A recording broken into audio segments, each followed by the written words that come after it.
Buku The Science merupakan eksplorasi ilmiah yang memadukan ilmu saraf dengan konsep spiritualitas untuk membantu pembaca mengenali dan mempercayai insting mereka. Tara Swart mengisahkan pengalaman pribadinya setelah kehilangan suaminya yang membawanya pada pencarian makna di balik tanda-tanda yang dia temui. Dia berargumen bahwa hidup dengan tujuan dan kesadaran akan tanda membuat hidup terasa lebih hidup atau dalam Technicolor. Ada satu fenomena yang melampaui pemahaman fisik biasa, seperti pengalaman mendekati kematian. Mary Neal, seorang dokter ortopedi yang mengalami Near Death Experience atau NDE setelah dia tenggelam saat bermain kayak, melaporkan pengalaman spiritual yang mendalam saat secara medis dinyatakan mati. Pengalaman mati suri ini diteliti oleh Bruce Greyson, seorang profesi psikiatri dan ilmu perilaku otak di University of Virginia School of Medicine. Dr. Greyson mempelajari NDE selama lebih dari 40 tahun. Studi tersebut menemukan bahwa sekitar 10 hingga 20% orang yang berhasil disadarkan kembali dari henti jantung melaporkan mengalami NDE. Dr. Greyson berargumen bahwa NDE bukanlah sekadar halusinasi atau angan-angan. Dia mencatat bahwa pengalaman ini terjadi ketika seseorang secara klinis dinyatakan mati, jantung berhenti, tidak ada denyut nadi, dan pernapasan terhenti, di mana otak seharusnya tidak mampu menghasilkan pengalaman yang terstruktur dan jernih. Melalui risetnya, dia mengidentifikasi beberapa fenomena umum yang sering dilaporkan oleh penyintas, antara lain perasaan damai dan kesejahteraan yang luar biasa, pengalaman luar tubuh, melihat cahaya terang atau memasuki dimensi lain, bertemu dengan roh atau orang yang dicintai yang sudah meninggal, dan melihat kembali peristiwa hidup. Dr. Greyson menunjukkan bahwa penjelasan medis konvensional seperti kekurangan oksigen atau pelepasan endorfin tidak cukup untuk menjelaskan kompleksitas dan struktur dari pengalaman NDE tersebut. Tara Swart menggunakan riset Dr. Greyson ini untuk menunjukkan adanya bukti ilmiah yang kuat bahwa kesadaran manusia mungkin tetap ada meskipun otak sedang tidak berfungsi secara normal, yang berkaitan dengan konsep tanda-tanda dari dimensi yang lebih luas. Otak manusia menyaring informasi melalui sistem yang disebut Ascending Reticular Activating System atau ARAS. Contohnya, bagaimana seseorang yang menetapkan niat tertentu tiba-tiba mulai melihat peluang yang sebelumnya terabaikan. Swart menjelaskan bahwa kita dapat melatih dan memprogram ARAS melalui niat dan fokus yang kuat. Ketika kita menetapkan tujuan atau mencari tanda tertentu, ARAS akan mulai menyaring lingkungan untuk menemukan peluang, sinkronisitas, atau informasi yang mendukung tujuan tersebut. Hal-hal yang mungkin sebelumnya ada di sana tetapi terabaikan oleh otak kita akan terpindai juga. Tara Swart menggarisbawahi bahwa kita bisa mengasah intuisi melalui pikiran dan tubuh untuk menciptakan kekuatan super. Intuisi dan tanda saling berhubungan. Intuisi seringkali muncul sebagai sinyal fisik atau gut feelings. Inilah pentingnya melatih interosepsi, yaitu kemampuan untuk merasakan kondisi internal tubuh. Tara Swart juga menyarankan untuk mencatat mimpi sebagai cara untuk mengakses informasi dari pikiran bawah sadar.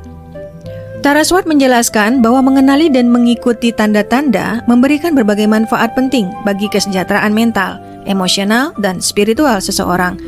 Antara lain memberikan panduan dalam pengambilan keputusan besar, membantu menemukan tujuan hidup, sumber dukungan dan validasi mental, mengurangi perasaan kesepian dan terisolasi, dan memberikan penghiburan di masa sulit. Mengenali tanda adalah tentang meningkatkan kesadaran dan menyelaraskan kondisi internal kita dengan kejadian di dunia luar. Mengenali tanda dimulai dengan membuat sistem saraf berada dalam kondisi terbuka atau state of openness. Kita perlu beralih dari kondisi yang terlalu sibuk atau logis menuju kesadaran yang lebih tenang agar bisa merasakan dorongan lembut atau bisikan dari sekitar kita. Lalu perhatikan simbol dan sinkronisitas. Tanda seringkali muncul dalam bentuk hal-hal yang tampak sederhana di kehidupan sehari-hari.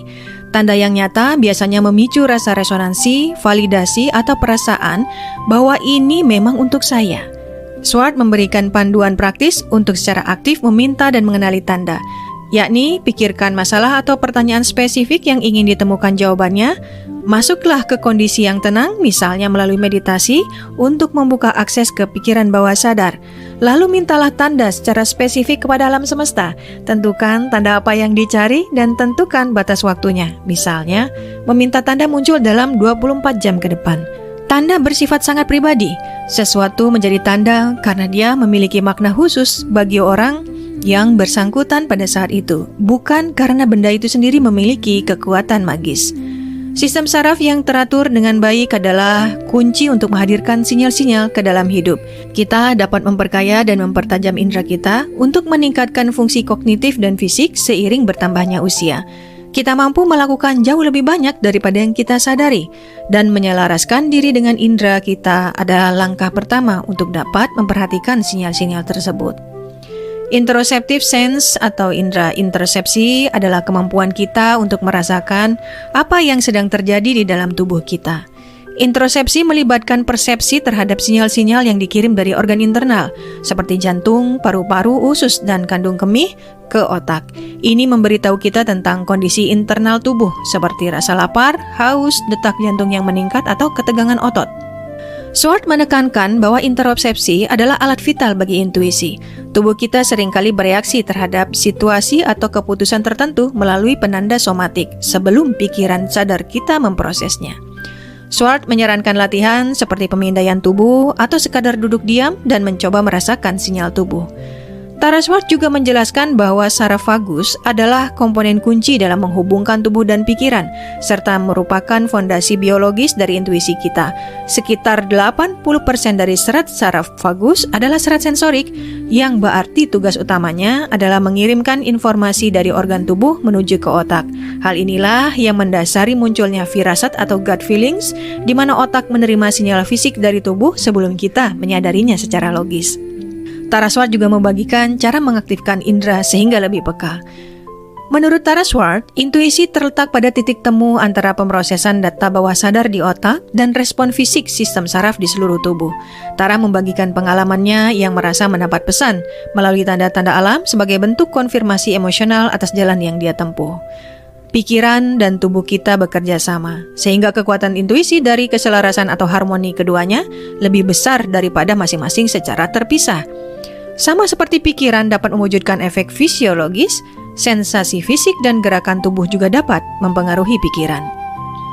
Dalam bukunya The Body Keeps the Score, Bessel van de Kolk membagikan penelitian selama bertahun-tahun tentang subjek ini, menjelaskan bagaimana peristiwa traumatis meninggalkan jejak fisik dan mental pada kita.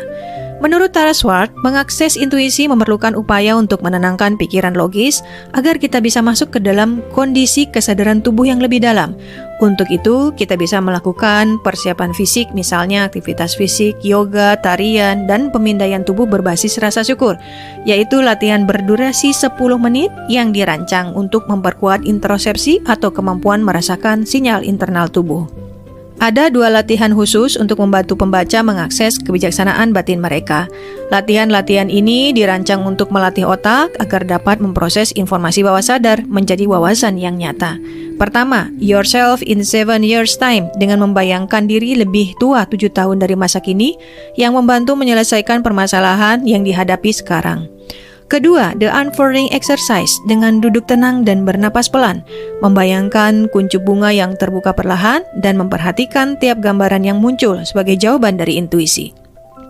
Dalam beberapa tahun terakhir, para peneliti telah menunjukkan bahwa naluri usus bukan hanya kiasan, dan ada bukti yang muncul bahwa intuisi kita sebenarnya terkait dengan hubungan 2 arah antara usus dan otak. Sistem neurobiologis tidak hanya memastikan pemeliharaan homeostasis gastrointestinal dan pencernaan yang tepat, tetapi kemungkinan juga berdampak pada hal-hal seperti motivasi dan fungsi kognitif yang lebih tinggi, termasuk pengambilan keputusan intuitif. Mungkin inilah sebabnya usus sering disebut sebagai otak kedua, karena terdapat jaringan saraf yang luas di seluruh sistem pencernaan dan di organ-organ perut, dan beberapa neurotransmitter diproduksi di usus. Peradangan dan kabut otak adalah penghalang utama bagi seseorang untuk dapat mengakses intuisi mereka secara tajam.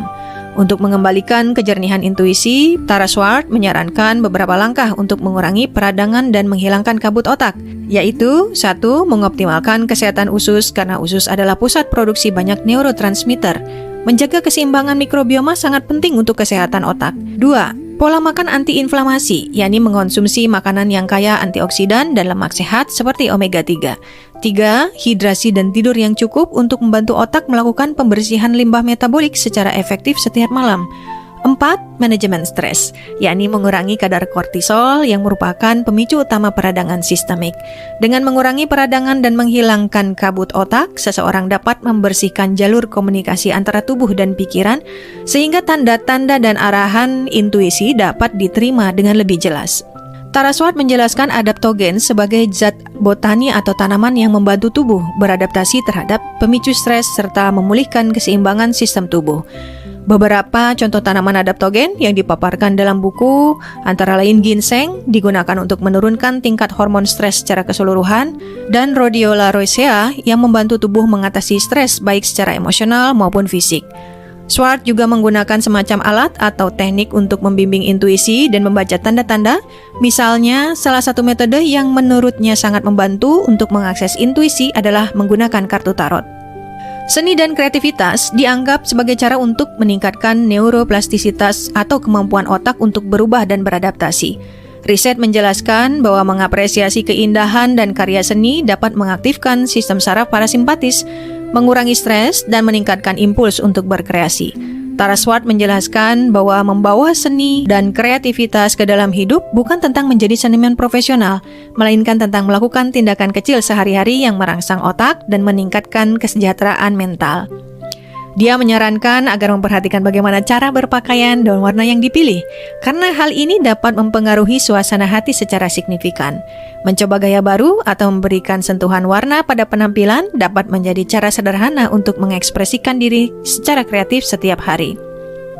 Keindahan tidak harus mahal. Ini bisa berupa tindakan sederhana seperti menata bunga di dalam vas atau mengatur barang-barang di meja dengan cara yang menyenangkan secara visual. Tara Swart menjelaskan bahwa mencari dan mengelilingi diri dengan keindahan dapat menciptakan jalur saraf baru di otak melalui stimulasi visual. Musik adalah salah satu cara paling berdampak untuk memasukkan kreativitas ke dalam hidup. Melantunkan semacam mantra, menyanyi, dan bersenandung dapat menciptakan resonansi dan getaran di dalam tubuh yang berdampak mendalam pada sistem saraf. Penggunaan mangkuk suara dapat membantu otak masuk ke dalam gelombang gama yang berkaitan dengan pembelajaran dan memori.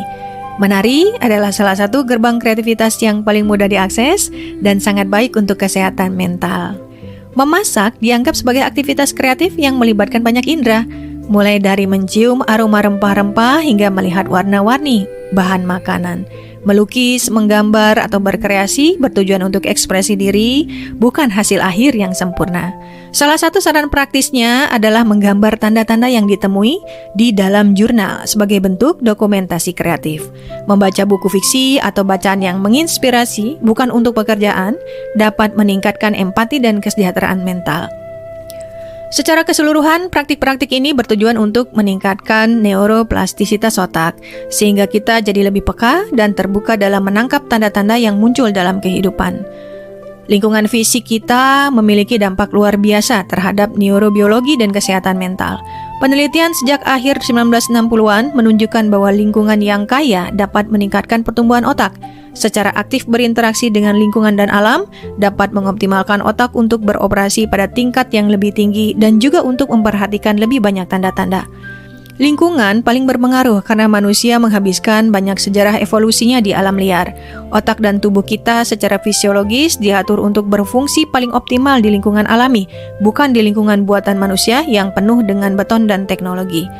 Praktik-praktik berbasis alam semacam ini sering disebut secara kolektif sebagai mandi hutan, yang berasal dari seni Shinrin-yoku Jepang dan telah terbukti memiliki manfaat psikologis dan fisiologis. Secara khusus, studi sudah membuktikan bahwa mandi hutan dan terapi ruang hijau perkotaan menurunkan kadar kortisol saliva, denyut jantung, dan tekanan darah. Juga penanda yang digunakan untuk mengukur aktivitas saraf parasimpatik meningkat, sementara penanda yang menunjukkan aktivitas saraf simpatik menurun. Grounding atau earthing adalah praktik melakukan kontak fisik langsung dengan permukaan bumi, seperti berjalan tanpa alas kaki di atas rumput atau pasir. Secara ilmiah, hal ini membantu menyeimbangkan elektron dalam tubuh, menetralkan radikal bebas, dan mengurangi peradangan. Saat berada di alam, aktifkan semua indera. Perhatikan pola geometris alami seperti pada awan atau dedaunan, yang secara alami akan menenangkan otak manusia karena pola tersebut adalah bahasa visual yang dikenal baik oleh sistem saraf kita. Jika kita tidak bisa keluar rumah, bawalah alam ke dalam ruangan. Gunakan tanaman hias, maksimalkan cahaya matahari, dan gunakan bahan-bahan alami seperti kayu atau batu untuk menciptakan suasana yang menenangkan di rumah. Kurangi paparan terhadap cahaya biru dari gawai, polusi suara, serta racun kimia dan makanan olahan yang dapat memicu peradangan sistemik dan mengaburkan intuisi. Alam adalah bagian dari keberadaan kita. Sains modern mengungkap fenomena di mana pohon-pohon berkomunikasi dan berbagi nutrisi melalui jaringan jamur mikoriza di bawah tanah. Hal ini membuktikan adanya kesadaran kolektif dan keterkaitan di alam semesta yang nyata. Kebijaksanaan kuno seperti yang dianut oleh Maori people sudah lama memandang alam sebagai sesuatu yang sakral. Mereka memahami bahwa manusia adalah bagian dari ekosistem yang lebih besar dan hidup selaras dengan ritme alam. Dalam konteks tradisional, zat psikedelik alami digunakan dalam ritual suci untuk membantu manusia melampaui ego dan merasakan persatuan dengan alam. Misalnya ayahuasca, minuman tradisional asal Amazon yang terbuat dari campuran tumbuhan, diminum oleh dukun Amerika Latin dalam ritual upacara. Ada pula holotropic breathwork, yakni teknik pernapasan khusus yang dikembangkan oleh Stanislav Grof untuk mencapai kondisi kesadaran yang diperluas tanpa obat-obatan. Praktik ini bertujuan untuk penyembuhan emosional dan mendapatkan wawasan spiritual melalui koneksi mendalam dengan diri sendiri dan alam semesta. Dengan menyelaraskan diri kembali dengan alam, kita membersihkan jalur kognitif kita sehingga tanda-tanda dan arahan hidup menjadi lebih mudah ditangkap oleh otak. Dukungan sosial dan hubungan yang bermakna dapat mengubah jalur saraf di otak dan memperkuat ketahanan emosional. Hubungan antar manusia membantu kita mengenali tanda-tanda dan mencapai potensi penuh kita. Tidak ada manusia yang bisa hidup terisolasi karena kita secara evolusioner diprogram untuk hidup dalam kelompok. Isolasi sosial memiliki dampak buruk yang nyata bagi kesehatan. Memiliki koneksi sosial memberikan rasa aman dan rasa memiliki yang sangat penting bagi kesejahteraan emosional dan kognitif kita. Kita mempengaruhi orang lain melalui sinyal kimiawi dan hormonal yang tidak disadari. Misalnya, tingkat kortisol, hormon stres yang tinggi pada satu orang, dapat menular dan memicu respon stres pada orang-orang di sekitarnya. Sebaliknya, interaksi positif melepaskan oksitosin, hormon kasih sayang dan ikatan, meningkatkan rasa percaya diri dan memperkuat ikatan antar individu. Otak manusia memiliki kemampuan untuk selaras dengan orang lain, di mana emosi dan kondisi mental kita dapat saling mempengaruhi secara mendalam tanpa melalui kata-kata. Karena besarnya pengaruh orang-orang terhadap diri kita secara langsung maupun tidak langsung, maka Taraswat percaya kita harus mengelola lingkungan pertemanan kita dengan sangat hati-hati. Untuk menarik orang-orang berkualitas dalam hidup, kita harus terlebih dahulu mencerminkan kualitas-kualitas tersebut. Jika ingin memiliki teman yang mendukung, jujur, dan baik, kita harus memulainya dengan menjadi teman yang memiliki sifat-sifat tersebut bagi orang lain. Salah satu latihan praktis yang dapat dilakukan untuk membantu merasa lebih terhubung dengan orang-orang dari masa lalu adalah latihan mentor lintas waktu. Latihan ini melibatkan upaya membayangkan atau memanggil kembali kebijaksanaan dari tokoh-tokoh yang pernah menginspirasi kita, meskipun mereka sudah tidak ada atau tidak lagi dalam hidup kita. Dengan membayangkan kehadiran mereka, kita dapat mengakses nilai-nilai dan kekuatan yang mereka wakili untuk memandu keputusan saat ini. Taraswat merujuk pada teori Carl Jung tentang ketidaksadaran kolektif, yaitu sebuah kumpulan pengalaman, simbol, dan kebijaksanaan universal yang dimiliki bersama oleh seluruh umat manusia. Mengakses ketidaksadaran kolektif berarti menyadari bahwa pengalaman pribadi kita adalah bagian dari narasi manusia yang lebih besar. Dengan terhubung pada level ini, kita menjadi lebih peka terhadap tanda-tanda yang muncul dari kebijaksanaan kolektif ini, yang seringkali memberi arahan atau konfirmasi saat kita membutuhkannya dalam hidup. Di akhir buku, Taraswat menyampaikan agar dapat memperhatikan tanda-tanda, seseorang harus terbuka untuk menerimanya. Ada kemungkinan bahwa jika orang yang bersangkutan dipengaruhi secara negatif oleh orang lain, mungkin secara tidak sadar, hal itu dapat menciptakan semacam bias terhadap kemungkinan tanda-tanda tersebut bermanfaat baginya. Semakin stabil dan didukung seseorang, semakin besar kemungkinan dia memiliki sumber daya untuk membawa tanda-tanda ke dalam hidupnya. Dan jika dia berpikiran terbuka tentang kemungkinan adanya kesadaran bersama, maka merasakan hubungannya dengan orang lain dan dukungan dari kelompoknya akan membawanya selangkah lebih dekat untuk memanfaatkan kebijaksanaan itu. Menurut pengalaman Taraswat, saat itulah tanda-tanda akan menjadi bagian sehari-hari dari hidupnya. The Science, The New Science of How to Trust Your Instinct, ditulis oleh Tara Swart, diterbitkan oleh Avery Publishing 2025, New York Times bestseller, paperback 222 halaman, dapatkan bukunya hanya di Periplus Bookstore.